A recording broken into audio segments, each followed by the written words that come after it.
Bonsoir. Bonsoir, je me présente, je m'appelle Mathieu et j'interviens aujourd'hui au nom des collectifs de la Marche des Solidarités. Et je commence déjà par...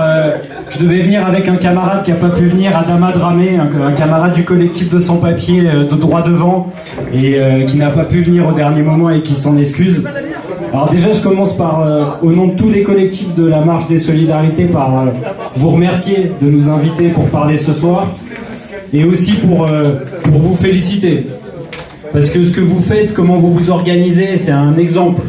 Déjà parce qu'on a tous et toutes besoin de renforts dans le mouvement et de voir un nouveau secteur qui s'organise, des nouveaux cortèges qui sont organisés, des nouvelles banderoles, des nouveaux slogans. C'est un espoir pour tout le mouvement. Et je pense que vous sentez bien, on sent tous et toutes qu'on en a besoin en ce moment. Et franchement, on sait que c'est pas simple de vous organiser sur des petits lieux de travail face au patron. Il n'y a pas beaucoup de salariés. Mais ça, c'est important de le dire, c'est important de le montrer. Et ce que vous faites ce soir, ce que vous faites dans les cortèges, c'est important pour tout le mouvement. Et rien que pour ça, déjà, merci.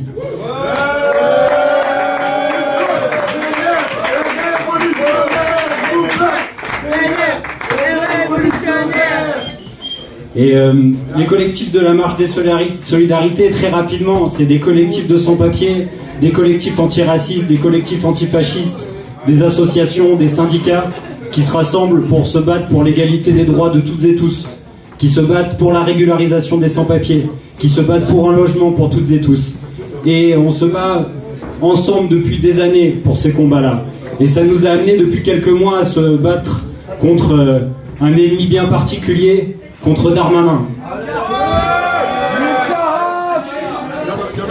Darmanin, ça fait plusieurs mois. Ça a commencé à l'été dernier, il a annoncé un projet de loi asile-immigration, un projet de loi Darmanin. Les premières annonces, elles ont été très claires de ce projet. C'est Macron qui passe à la télé sur une des émissions les plus vues et qui dit à tout le monde que 50% des faits de délinquance sont les faits d'étrangers. Et ce jour-là, il a annoncé clairement toute la logique derrière ce plan. C'est de tracer un trait direct entre immigration et délinquance. C'est tracer un trait direct pour tous et toutes casser notre unité. Faire en sorte que on pense qu'on a des intérêts en commun avec des Macron, des intérêts en commun avec des Darmanin, et pas avec celles et ceux avec qui on vit, qu'ils aient ou qu'elles aient des papiers ou non. Et ça, c'est pour cette raison qu'il faut se combattre contre ce projet de loi. Qu'est-ce qu'il dit, ce projet de loi? Il dit très clairement que l'État français est prêt à accepter que des étrangers viennent dans ce pays à une seule condition, qu'il et elle acceptent de travailler dans des jobs que personne n'accepte d'avoir. Parce qu'ils sont mal payés, parce que c'est dans des secteurs de merde. Et ça, c'est la condition qu'il veut donner. Qu'est-ce qu'il dit aussi, ce projet de loi? Il dit un truc très clair, et pour ça, il suffit d'écouter ce qu'a dit Darmanin. Darmanin, il a dit qu'il avait besoin d'expulser 4000 personnes de plus par mois. Et il a dit, pour faire ça, j'ai besoin d'une loi. Et c'est tout ce que veut faire ce projet de loi Darmanin. Maintenant, on a beau voir que le gouvernement et l'État, en ce moment, il est prêt à tout pour nous casser. On l'a vu, ça a commencé avec le 49.3, ça a commencé à être vénère, à taper fort sur les manifestants.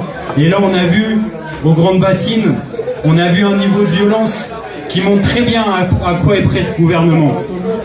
Et bien, le projet de loi Darmanin, c'est fait pour casser toute notre unité. C'est fait pour faire qu'on se sente pas ensemble. Et là, on a un truc à faire. Et là, vraiment, je m'adresse à toutes et toutes. Sur les lieux de travail, dans vos quartiers, là où vous étudiez, il faut parler de ce projet de loi. Il faut se rassembler. Il faut se battre contre le racisme. Ce projet de loi... ce projet de loi, là, face au mouvement social, ils ont un peu flippé. Alors Macron, il a décidé de changer de stratégie. Il a dit, on va pas le passer en un bloc. On va le passer par petits bouts. On va le disséminer dans différentes lois. Mais moi je vous le dis, on l'a regardé de fond en comble ce projet de loi. Il n'y a rien de bon dans ce projet de loi. C'est un projet de loi qui veut expulser des gens. C'est un projet de loi qui veut laisser des gens mourir dans la Méditerranée. Qui veut laisser nos frères et sœurs risquer leur vie pour rejoindre ce pays. Et une fois qu'ils sont dans ce pays, vivre dans des conditions merdiques.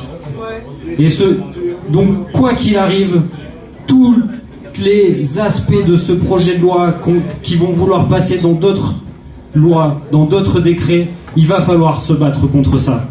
Et pour donner un exemple de l'horreur que Darmanin il est prêt à nous faire vivre, il a un projet, en plus de cette loi, c'est une opération à Mayotte, qui est censée démarrer le 20 avril. Et il avait choisi cette date-là tout simplement parce que c'est la date à laquelle il souhaitait commencer les débats sur la loi Darmanin à l'Assemblée. Et donc il voulait, avec cette opération, montrer à toute la société de quoi il était capable. Et c'est quoi l'opération à Mayotte? C'est renforcement des flics et des gendarmes, doubler les effectifs de flics et de gendarmes sur l'île.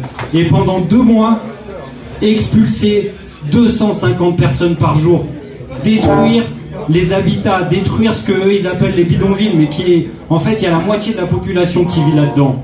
Il voulait passer, grâce à son opération, de 50 expulsions par jour à 250. Et ça, c'est inacceptable. Et donc, là, le 25 mars, je ne sais pas si parmi vous, il y en avait qui étaient dans les manifestations. Il y avait déjà des premières manifestations dans plus de 40 villes en France contre ce projet de loi, contre le racisme, pour la solidarité, pour l'égalité des droits de toutes et tous. Et bien, il va y avoir une prochaine date. On va certainement la confirmer dans les prochains jours et ça devrait être le 29 avril. Et le 29 avril, on espère qu'il y aura le Book Block avec nous. On espère que vous serez là nombreux, nombreuses, que vous allez en parler autour de vous, contre les projets de loi asile-immigration, contre l'opération à Mayotte, pour l'égalité des droits de toutes et tous. Parce que c'est pour ça qu'on se bat. Il faut faire un lien direct entre le combat qu'on mène au quotidien pour la justice sociale.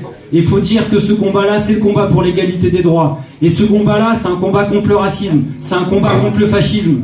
Parce que c'est des projets de loi comme ça qui veulent tracer un lien direct entre immigration et délinquance. C'est les projets de la préférence nationale, c'est les projets des fachos. C'est les projets qui font un marchepied au Rassemblement national qui, il y a quelques mois, avait 88 députés et 13 millions de votes.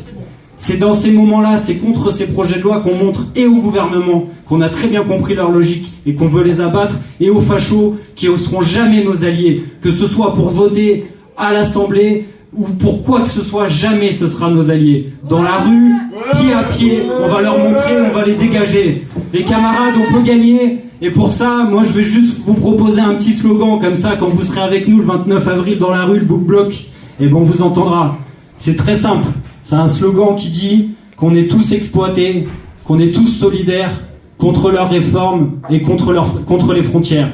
Tous exploités, tous solidaires contre la réforme et contre les frontières. On est tous exploités, tous solidaires contre la réforme et contre les frontières. On est tous exploités, tous solidaires contre la réforme et contre les frontières. On est tous exploités, tous solidaires contre la réforme et contre les frontières. On va gagner, camarades. Tous solidaires contre la réforme et contre les frontières. On est tous exploités.